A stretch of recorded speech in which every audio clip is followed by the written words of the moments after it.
Lost and Found, the forgotten mentor who unlocked a legend's potential. In the spring of 1952, a torn scrap of paper was discovered in a wastepaper basket at Princeton University. On it, scrawled in hurried handwriting, were 3 sentences that would haunt historians for decades. Without him, I would have remained a clever calculator. He taught me to see the architecture beneath the arithmetic. His name deserves to be remembered, but I fear it will not be. The note was unsigned. The wastepaper basket belonged to one of the most celebrated mathematicians of the 20th century, and the him referenced in those sentences, his identity would remain a mystery for nearly 40 years. This is not a story about genius appearing from nowhere. It's a story about how we systematically erase the people who create geniuses, how institutional memory fails at the most critical moments, and how a single forgotten conversation can alter the trajectory of human knowledge itself. What you're about to discover challenges everything we think we know about mentorship, credit, and the making of legends. The question isn't just who this mentor was. The question is, how many others like him have we lost to history? The stage, Princeton's golden age and the hierarchy of genius. To understand this story, you need to understand Princeton in the 1940s and early 1950s. This wasn't just any university.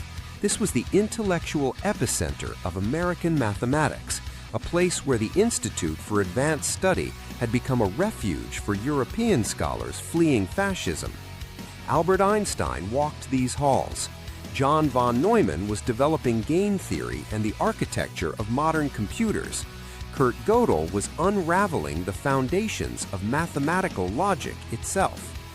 But Princeton operated on a rigid hierarchy, one that would prove crucial to our story. At the top sat the famous professors, the institute members, the Nobel candidates. Below them were the assistant professors fighting for tenure. And at the bottom, often invisible in official histories, were the graduate students, the visiting fellows, the temporary instructors who did the daily work of teaching, discussion, and intellectual exchange. This hierarchy determined everything: whose ideas got published under whose name, whose contributions appeared in acknowledgments, whose work vanished into footnotes or disappeared entirely. In this system, credit flowed upward like water seeking its level, pooling around the already famous, while those at the bottom remained parched for recognition. Into this world, in the autumn of 1947, walked 2 men whose lives would become entangled in ways neither could predict. One would become a legend, the other would be forgotten so thoroughly that even his name would become a matter of historical dispute. But here's what the official records won't tell you. For 18 critical months, the legend was failing badly. The origins, a prodigy in crisis.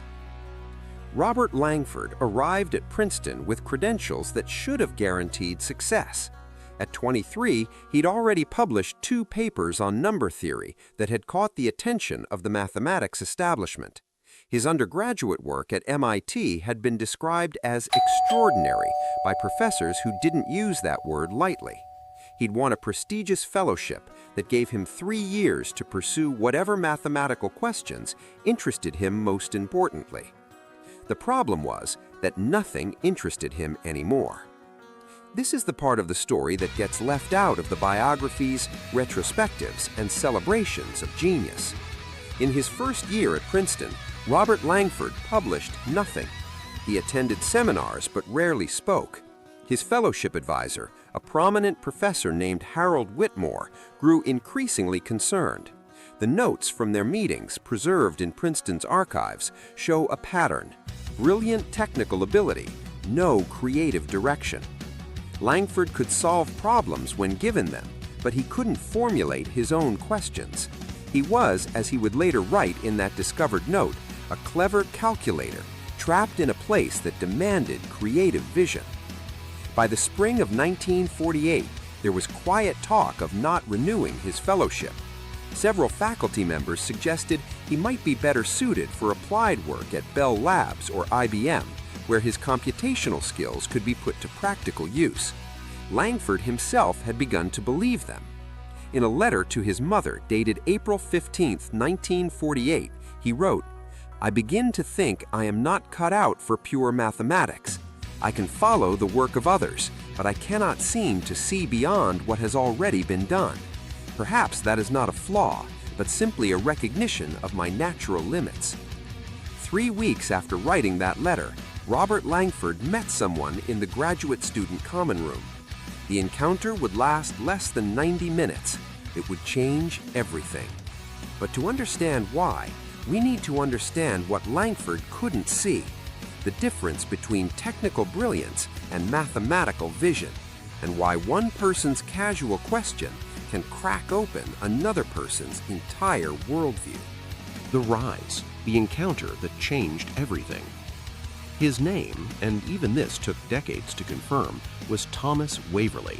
Not Professor Waverley, not Dr. Waverley, just Thomas Waverley, visiting fellow from Cambridge, in Princeton for a single semester, before returning to England to take up a position teaching undergraduates at a regional university you've never heard of. Waverley was 31 years old. He'd completed his PhD 7 years earlier with a dissertation that one examiner called competent but uninspired. His publication record was thin, 3 papers, none of them in prestigious journals. He was not on track for mathematical greatness. By every conventional metric, he was exactly the kind of mathematician who would leave no trace on history. On the evening of May 9, 1948, Waverley found Langford alone in the common room, surrounded by textbooks and papers, staring at the same page he'd been staring at for 40 minutes. What happened next we know from 3 sources: Langford's own diary entry from that night, a letter Waverley wrote to a friend 2 weeks later, and a brief mention in an oral history interview Langford gave in 1987, 39 years after the encounter. Waverley didn't ask what Langford was working on. Instead, he asked a different question: "What are you avoiding?" The question caught Langford off guard. He responded defensively, saying he wasn't avoiding anything. He was trying to solve a problem in algebraic topology that his advisor had suggested. Waverley looked at the papers scattered across the table and said something that Langford would remember word for the rest of his life. "You're trying to answer someone else's question in someone else's language. But what question keeps you awake at night? What pattern have you noticed that no one else seems to see?" Langford later wrote in his diary, "I told him I didn't have such questions. He laughed, not unkindly, and said that was nonsense. Everyone has such questions. We just learn to suppress them because they seem too simple, too obvious, too far from what serious mathematics looks like." What followed was not a lecture. It was a conversation that Langford described as Socratic but without the cruelty. Waverley asked questions. Langford, hesitantly at first, then with growing confidence, talked about something he'd been noticing for months but had dismissed as trivial. Certain types of prime number distributions seemed to create what he called shadow patterns in higher dimensional spaces. It wasn't a formal observation.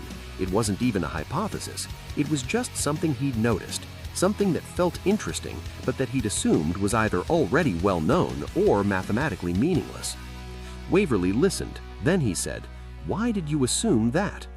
"Because," Langford replied, "if it were important, someone would have written about it already." Waverley's response, according to that letter to his friend, was, "My dear fellow, that's precisely backwards. The things that matter most are often the things hiding in plain sight, too obvious for the established experts to see because they've been trained to look past them toward more sophisticated problems." They talked for another hour. Waverley didn't solve any problems for Langford. He didn't provide answers. Instead, he did something far more valuable. He gave Langford permission to trust his own observations and provided a framework for thinking about how to test whether those observations meant something. By the time they parted that evening, Langford had covered 3 pages of a notebook with sketches and ideas. Waverley, for his part, considered it a pleasant conversation and thought little more about it. He returned to England 6 weeks later, took up his teaching position, and continued his quiet career of competent but unremarkable mathematics. Langford, meanwhile, spent the next 8 weeks barely sleeping. The breaking point, the birth of a legend. On July 3, 1948, Robert Langford submitted a paper to the Annals of Mathematics titled On the Topological Structure of Prime Distribution in Higher Dimensional Spaces. It was 47 pages long. It introduced what would become known as Langford's theorem, a result that connected number theory, topology, and geometric analysis in ways that no one had seen before. The paper was groundbreaking. Within a year, 3 separate fields of mathematics had begun incorporating Langford's insights. By 1952, he'd published 7 more papers building on the original result. In 1955, at the age of 31, he won the Fields Medal, mathematics' highest honor. The citation praised his revolutionary insights into the hidden geometric structures underlying number theory. In his acceptance speech, Langford mentioned being influenced by conversations with colleagues at Princeton. That was it. No names, no specifics. Thomas Waverley's name appeared nowhere in any of Langford's papers from this period. Not in acknowledgments, not in footnotes, not in passing references. This was, it's crucial to understand, not because Langford was being deliberately malicious or trying to steal credit. The mathematics was entirely Langford's own work. Waverley had not contributed specific results, proofs, or calculations. What he'd contributed was something harder to acknowledge in academic papers. He'd asked the question that unlocked everything else. But academic credit doesn't work that way. Citations and acknowledgments are for technical contributions, for specific ideas and results. There's no formal way to acknowledge the person who taught you to ask questions, who gave you permission to trust your intuition, who showed you that your supposedly trivial observations might be profound. And so, Waverley disappeared from the story. He continued teaching at his regional university. He published occasionally. His record shows 1 or 2 papers per year through the 1950s and 1960s. Solid work, but nothing revolutionary. He advised students, served on committees, lived what from the outside looked like an ordinary academic life. In 1963, he was offered a position at Cambridge, a significant promotion. He turned it down, citing his commitment to undergraduate teaching. In 1971, he retired early at age 54, saying he wanted to travel. He died in 1984 at age 67 from a heart attack. His obituary in the local newspaper ran 3 paragraphs and mentioned his dedication to teaching and love of classical music. Robert Langford, meanwhile, became one of the most influential mathematicians of the 20th century. He served on faculty at Princeton until his retirement in 1997. He won every major prize in mathematics. He trained 38 PhD students, many of whom became prominent mathematicians themselves. By the time of his death in 2003, he was universally recognized as a giant in his field. And for 55 years, no one knew about Thomas Waverley. The fallout, how we systematically forget. The discovery of that torn note in 1952 was the first crack in the facade, but it led nowhere at the time. No one could identify who Langford was referring to. Some assumed it was one of the famous professors. Others thought it might be a fellow student who had also gone on to a significant career. The note was filed away in the archives, a curious artifact, but nothing more. The truth began to emerge only in 1991, when a historian named Patricia Drummond was researching the social networks of Princeton mathematicians in the post-war period. She was interested in informal influence, how ideas spread through conversations and collaborations that never made it into published papers. Going through boxes of preserved correspondence, she found Waverley's letter to his friend, describing the conversation with a young American fellow who seems quite brilliant but paralyzed by self-doubt. Drummond cross-referenced the dates and realized the letter was written one day after the date in Langford's diary entry about the conversation that changed his mathematical life. She interviewed former Princeton students and faculty from that era. One remembered Waverley. Quiet chap, English, only there for a term. Pleasant enough, but not part of the inner circle. Drummond reached out to Langford himself, then 87 years old. At first, he didn't remember the name. Then, when Drummond provided more details, his memory returned in a flood. He became emotional during the interview, which Drummond recorded. "My God," he said, "Tommy Waverley. I haven't thought about that name in decades. But that conversation, that was the night everything became clear. How could I have forgotten him?" But Langford knew exactly how.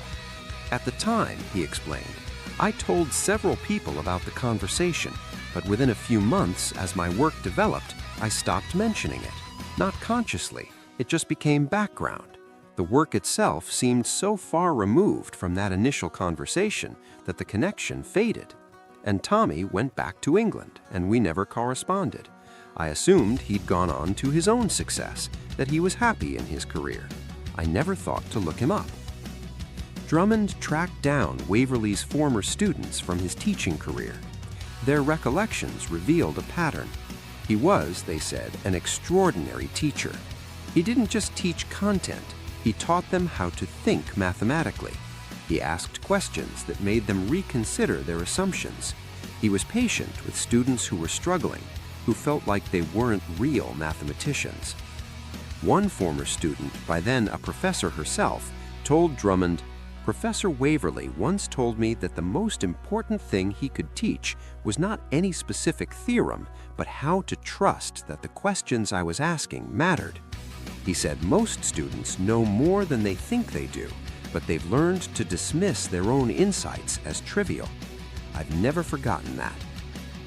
Drummond published her findings in 1993 in a paper titled "Thomas Waverley and the Invisible Mentorship: Reconstructing Hidden Influence in Mid-Century Mathematics." It caused a small stir in history of science circles, but made little impact beyond that. Most people still hadn't heard of Waverley. And by then, of course, he'd been dead for nearly a decade. Failed fixes: why we keep making the same mistake. You might think this story prompted changes in how we think about academic credit and mentorship. You'd be wrong. In 1996, a committee at Princeton was formed to study patterns of acknowledgement in mathematical publications. The goal was to develop guidelines for properly crediting informal influences.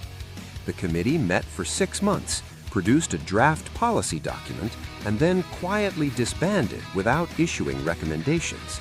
The reason, according to leaked minutes, they couldn't agree on where to draw the line. How significant does a conversation need to be before it merits acknowledgement? How do you distinguish between ordinary collegial exchange and genuinely transformative influence? The fundamental problem is structural. Academic credit is designed to track tangible contributions, specific theorems, novel proofs, technical innovations. It's not designed to track the intangible work of teaching someone how to think, of asking the right question at the right time, of giving permission and building confidence. This matters because Waverley's story is not unique, it's systematic. Consider the numbers. A 2015 study analyzing acknowledgement patterns in mathematics papers found that fewer than 12% of papers included acknowledgements of conversational or mentoring influences beyond thesis advisors. Yet, when researchers interviewed mathematicians about the actual development of their ideas, more than 70% could identify specific conversations or mentors who'd been crucial to their breakthroughs.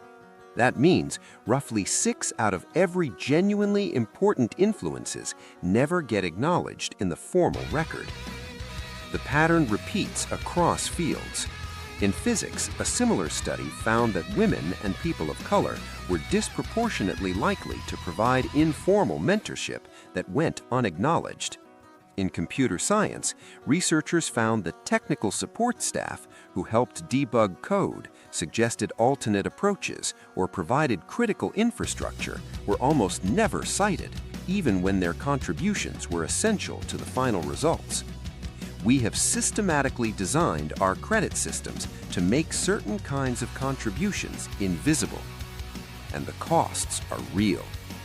When Thomas Waverley turned down that position at Cambridge in 1963, he told a colleague he felt he could do more good continuing to teach undergraduates at a less prestigious institution. That's admirable, but consider what else that might have meant.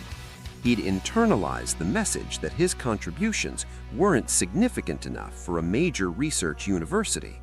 He'd learned that the work he was best at, recognizing potential in others, asking transformative questions, didn't count in the formal metrics of academic success. How many other Waverleys have we lost this way? How many people with extraordinary gifts for mentorship have drifted away from academia, convinced their contributions didn't matter, while institutions desperately claim they can't find enough good mentors? Modern parallels, the pattern that never ends. If you think this is just a historical curiosity, a problem from a less enlightened era, look around you right now. In 2019, a controversy erupted in artificial intelligence research when several junior researchers pointed out that a celebrated breakthrough paper had failed to acknowledge the contributions of a research engineer whose code optimizations had made the entire project viable. The senior author apologized and added an acknowledgement in a revised version, but the engineer had already left the field, burned out, and convinced their work didn't matter. In 2021, a viral Twitter thread revealed that a best-selling business book had been based heavily on conversations with a consultant who developed the core framework, but who was mentioned only once in the acknowledgments, described as having provided helpful feedback. The consultant, who'd spent hundreds of hours in conversation with the author, had signed away their rights for a flat fee of $2,000. In 2023, a graduate student at a major university went public about how their thesis advisor had presented the student's ideas in a keynote address without attribution, leading to the advisor receiving a major award while the student remained unknown. The university investigated and found no formal violation of academic policy because the student's work hadn't yet been formally published. The structure of credit hasn't changed. We've added diversity statements and mentorship awards, but the fundamental metrics remain the same: papers published, citations counted, grants secured. The invisible work of asking good questions, building confidence, and teaching people how to think still doesn't count. And the economic incentives are getting worse. In an era of precarious academic employment, where young scholars need publications to survive, there's even less incentive to spend time on the mentoring work that won't appear on a CV. A 2022 survey found that 68% of tenure-track faculty felt they had to choose between being good mentors and maintaining their research productivity. Most chose research. Meanwhile, we're experiencing what some researchers call a replication crisis across multiple disciplines, a widespread inability to reproduce published results. One underexplored contributor: the informal knowledge that makes research actually work, the tacit expertise that gets transmitted through mentorship and conversation, is disappearing because we've devalued and made invisible the people who carry that knowledge. The pattern is clear. We celebrate the legends while forgetting the mentors who made them possible. Then we wonder why we can't seem to develop enough new legends, why creativity seems scarce, why breakthroughs feel harder to achieve. We've designed a system that destroys the very thing it needs to survive. 3 lessons from the forgotten mentor. What should we take from Thomas Waverley's story? 3 lessons stand out, each more challenging than the last. First, the most important contributions are often the ones we can't easily measure. Waverley didn't give Langford a theorem. He didn't co-author a paper. He asked questions and gave permission. That 90-minute conversation had more impact on mathematics than most published papers ever will. Yet our entire system is built on the assumption that only measurable, documentable contributions count. Until we find ways to recognize and reward the work of asking good questions, of building confidence, and teaching people how to think, we'll keep losing people like Waverley. Second, genius is not a solo phenomenon. We love the myth of the lone genius, the singular mind that changes everything. But Langford himself was explicit in that diary entry. Without Waverley, he would have remained a clever calculator. The genius we celebrate is almost always the product of invisible networks of support, challenge, and encouragement.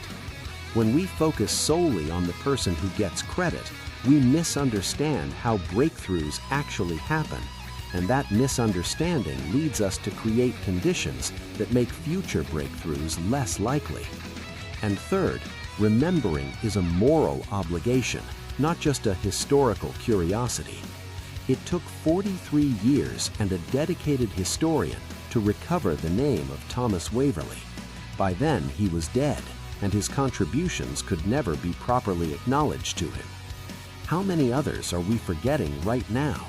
How many people are currently doing the invisible work that will make tomorrow's breakthroughs possible? Work that our systems are designed to ignore.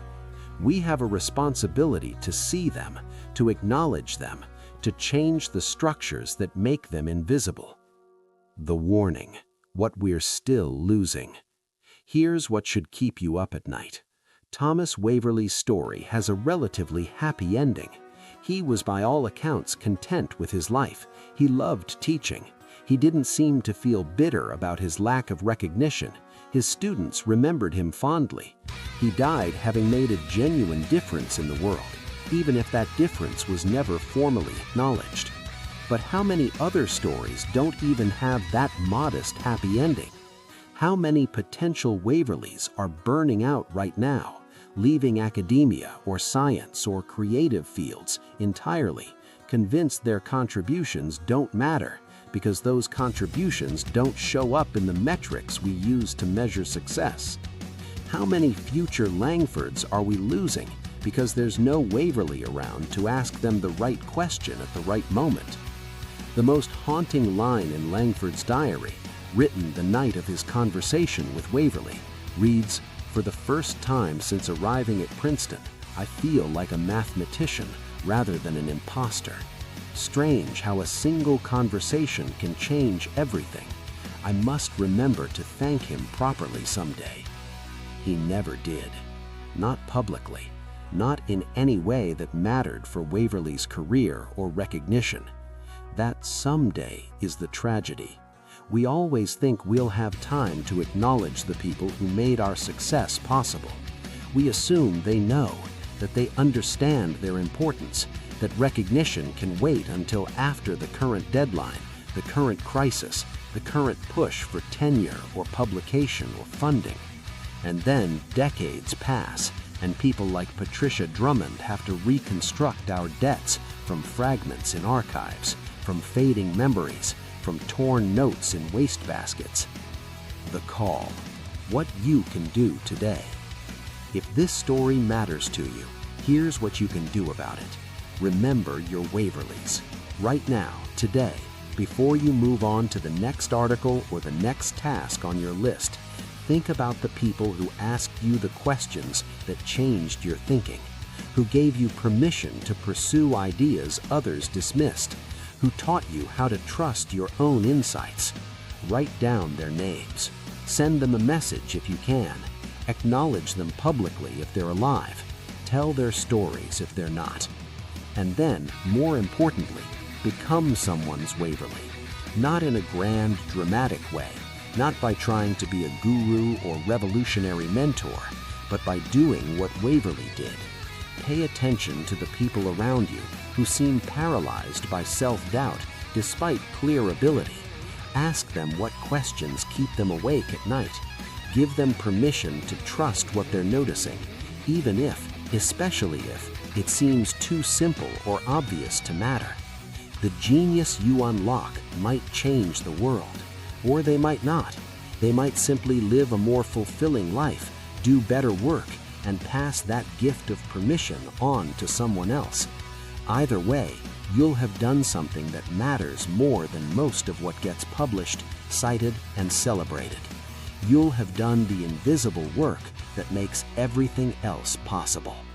And who knows, maybe someday someone will remember to write down your name.